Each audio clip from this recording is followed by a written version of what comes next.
कानपुर में फिजाई आलूदगी से आम लोगों को काफी परेशानी का सामना करना पड़ा है। सेंट्रल पॉल्यूशन कंट्रोल बोर्ड के मुताबिक कानपुर का एयर क्वालिटी 420 तक पहुंच गया है। वहीं कानपुर के अलावा लखनऊ, वाराणसी समेत 7 शहर इससे मुतासिर हैं। आलूदगी की वजह से लोगों में बीमारियां पैदा हो रही हैं। कानपुर के सरकारी अस्पताल के सीनियर डॉक्टर का कहना है कि आलूदगी और बदलते मौसम की वजह से मरीजों की तादाद में काफी इजाफा हो रहा है।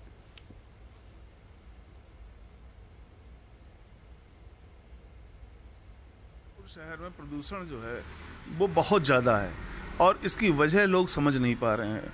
कोई भी सरकारी तंत्र हो या सरकारी विभाग हैं या प्रदूषण नियंत्रण विभाग है, वो इस बात को समझ नहीं पा रहा है और किस तरीके से प्रदूषण फैल रहा है। मानव सभ्यता में हमारे यहाँ जो हिंदू मैथोलॉजी में कहते हैं कि पंच तत्व से हमारा शरीर बना है और हमारा सारा एडमिनिस्ट्रेशन इसी पर डिपेंड है। आज कानपुर की ये कंडीशन है कि हमारे 3 तत्व तो बेकार हो चुके हैं, एयर, वाटर एंड सॉइल।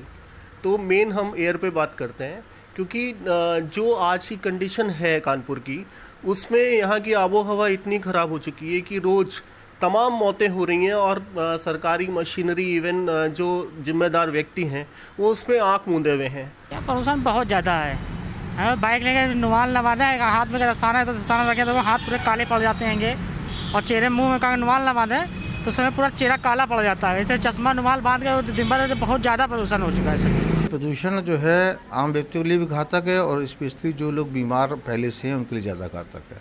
अब प्रदूषण शॉर्ट टर्म रहे तो कोई ऐसी समस्या नहीं होती, लेकिन ये चूँकि लंबा रहेगा और ये नहीं लग रहा हमको कि ठीक जल्दी हो पाएगा, जिसमें कि नाक के और चेस्ट के मरीज सबसे ज़्यादा इफेक्ट करते हैं।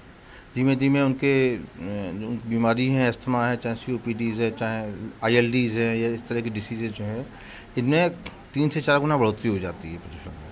साथ ही लॉन्ग टर्म अगर इनका फेफड़ा इस तरह धीमे धीमे इस प्रदूषण को से सामना करेगा तो निश्चित ही परमानेंट डैमेज की स्थिति में आ जाएगा। फिर वो हृदय रोग इन्वॉल्व करेगा और सब समस्याएं करेगा। इटली के वजीर आजम जोसेफ कॉन्टे 1 रोजा दौरे पर हिंदुस्तान आ रहे हैं। इस दौरे के दरमियान दोनों मुल्कों के बीच तिजारती, तकनीकी और एरोस्पेस जैसे मसाइल ज़ेर गौर होंगे। वहीं वजीर आजम नरेंद्र मोदी के साथ 2 तरफा मुज़ाकरात भी करेंगे और जोसेफ कॉन्टे 24 से हिंद इटली समिट में भी शिरकत करेंगे। आपको बता दें कि इटली के वजीर आजम के साथ आला सतही वफ्द भी आ रहा है।